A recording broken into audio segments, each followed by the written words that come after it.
Maria stood frozen in the doorway of the elegant white kitchen, her heart pounding.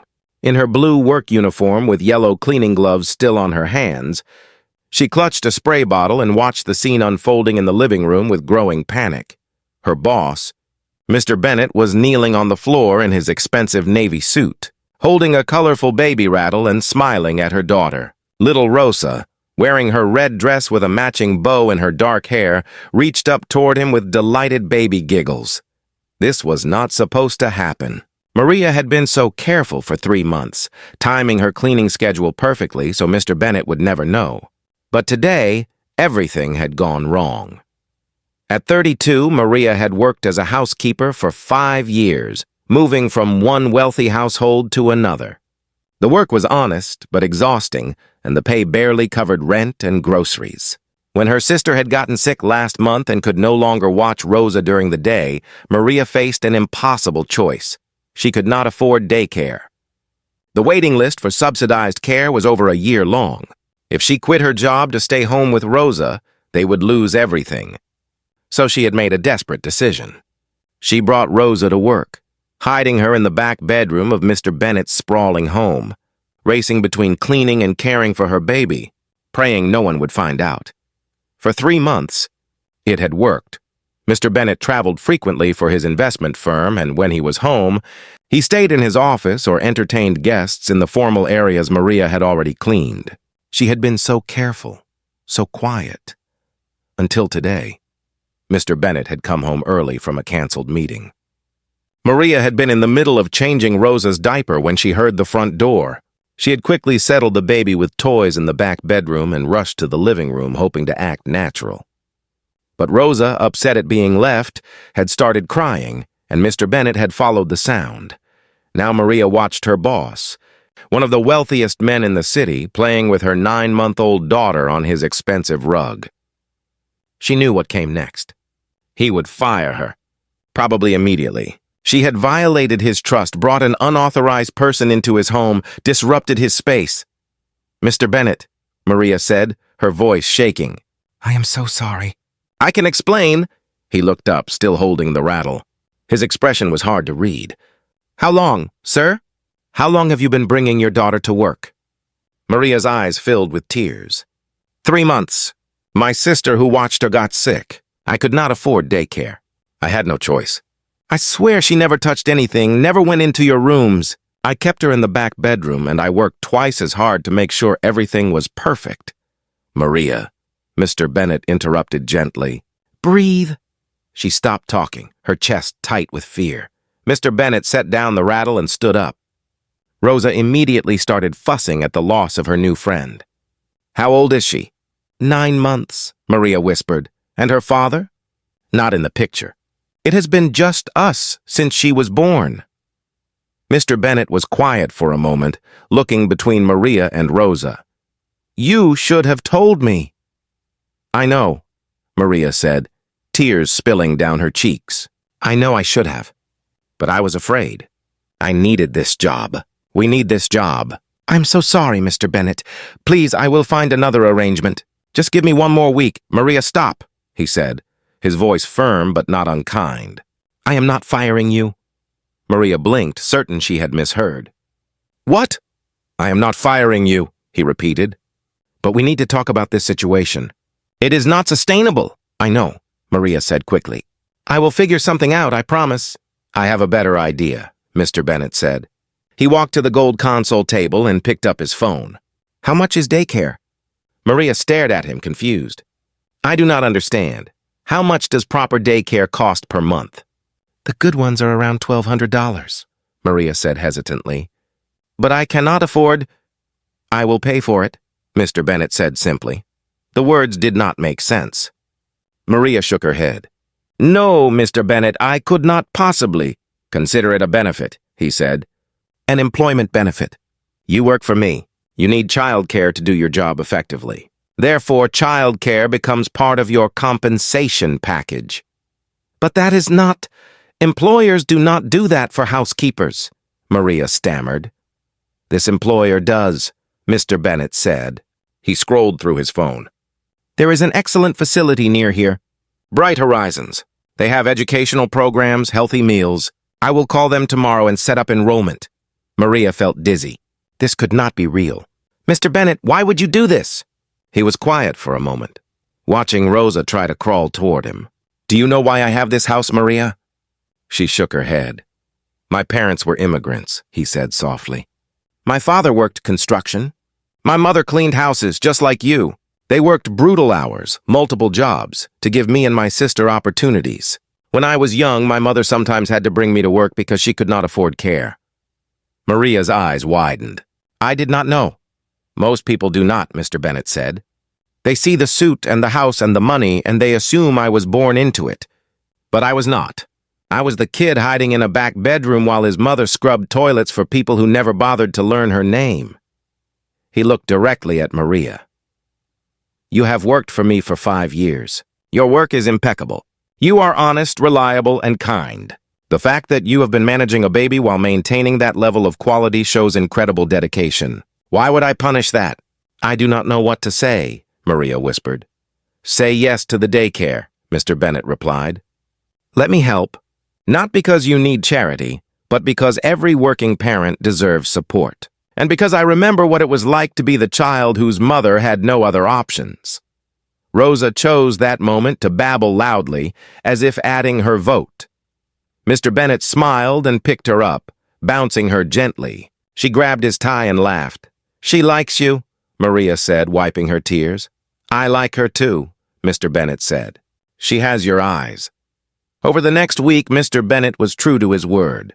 He enrolled Rosa at Bright Horizons, paying the first year in advance. He also quietly gave Maria a raise, insisting it was overdue based on her years of service. But the changes did not stop there.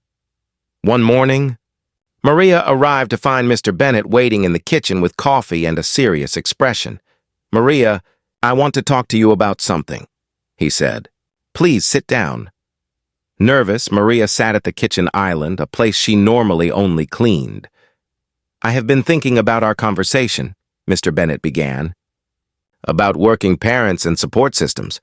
And I realized something. I employ 12 people in various capacities. My office manager, my personal assistant, the building staff. Several of them have children. And I have never asked what they need to succeed. He slid a folder across the counter. I am implementing a new policy across all my companies. Childcare assistance for any employee who needs it. Flexible schedules for parents. On-site care facilities where possible. Paid family leave. Maria opened the folder, scanning the detailed policy documents. Mr. Bennett, this is going to cost a fortune. It is an investment, he corrected. In people. In families. In the idea that workers are human beings with complex lives, not just employees who clock in and out. Do you know what I have learned in business? Happy, supported employees are productive employees, and it is simply the right thing to do. But why tell me this? Maria asked. Because I want you to help me implement it, Mr. Bennett said. You understand these issues from the inside. You know what working parents actually need, not what consultants think they need. I want to hire you as an advisor. Maria nearly dropped her coffee. An advisor? Part-time to start, Mr. Bennett said. You would continue your current work, but also consult on the new policies. I will pay you consultant rates for those hours. If it goes well, we can discuss a full-time position managing the program. I am a housekeeper, Maria said. I do not have a degree in human resources or business management. No, but you have something more valuable, Mr. Bennett replied. Real experience. You know what it is like to choose between feeding your child and paying rent. You know what it is like to hide your struggles because you are afraid of judgment. That perspective is worth more than any degree. Maria's hands shook as she held the folder. I do not know if I can do this. I think you can, Mr. Bennett said gently. But you do not have to decide right now. Take the folder home. Think about it. Talk to Rosa, even if she only babbles back. Then let me know. That evening, Maria sat in her small apartment with Rosa on her lap, looking through the policy documents. She thought about her mother, who had worked 3 jobs and still struggled. She thought about her sister, who had to quit working when she got sick because she had no benefits. She thought about all the women she knew who juggled impossible schedules and impossible choices, and she thought about Mr. Bennett, who could have fired her but instead chose to help. who saw her not as a problem to be eliminated, but as a person with value. "What do you think, little one?" Maria whispered to Rosa. "Should Mama try something new?" Rosa grabbed the papers and tried to eat them, which Maria took as a yes. The next morning, Maria told Mr. Bennett she would try. Over the following months, she helped shape policies that transformed how his companies supported working families. She interviewed employees, researched best practices, and shared her own experiences. The work was challenging and sometimes scary. Maria had to overcome her fear of speaking up, of claiming space in meetings with people who had fancy degrees and years of corporate experience. But Mr. Bennett supported her every step, validating her insights and amplifying her voice. A year later, Maria stood in Mr. Bennett's office, now working there 3 days a week while Rosa thrived at daycare. They were reviewing applications for a new director of family support services. "This candidate looks strong," Mr. Bennett said, pointing to a resume. "MBA from Stanford, 10 years at Fortune 500 companies." Maria studied the application, then shook her head. "She has never struggled. Look at her background. Private schools, wealthy family. She will design programs that sound good on paper but miss what real families need." "Good point," Mr. Bennett said, setting aside the resume. He looked at Maria thoughtfully. "What if we hire from within? Promote someone who already understands our mission? Do you have someone in mind?" "You," Mr. Bennett said simply. "Maria, you have transformed our policies. Turnover is down, productivity is up, and we are getting thank you letters from employees whose lives have changed because of these programs. You should be leading this full time." Maria felt the familiar flutter of fear and possibility. "But I am not qualified." "You are the most qualified person I know," Mr. Bennett interrupted. "Not because of what you studied, but because of what you have lived. Because you understand that behind every employee is a real person with real struggles. That is the qualification that matters." He pulled out a contract. "Director of Family Support Services. Full salary, full benefits, and a budget to expand the program to all our holdings. What do you say?" Maria thought about the scared woman she had been a year ago, hiding her baby and hoping not to get caught. She thought about all the parents still hiding, still struggling, still making impossible choices. "I say yes," Maria said, her voice steady. "Let me help them." 5 years later, Maria stood on a stage at a business conference, sharing the story of how one employer's compassion had sparked a movement. The family support program she had helped create was now a model being adopted by companies across the country. In the audience, Mr. Bennett watched with pride. Beside him sat Rosa, now 6 years old, wearing her school uniform and coloring quietly. After the speech, reporters surrounded Maria, asking about her success. "How did you go from housekeeper to director?" one asked. Maria smiled, catching Mr. Bennett's eye across the room. "Someone saw me.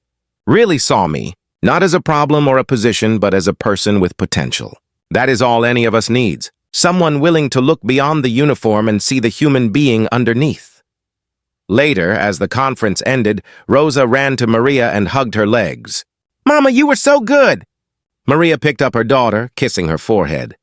She thought about that terrified morning when Mr. Bennett had found them, how sure she had been that everything was over. Instead, it had been the beginning of everything. Mr. Bennett approached, smiling.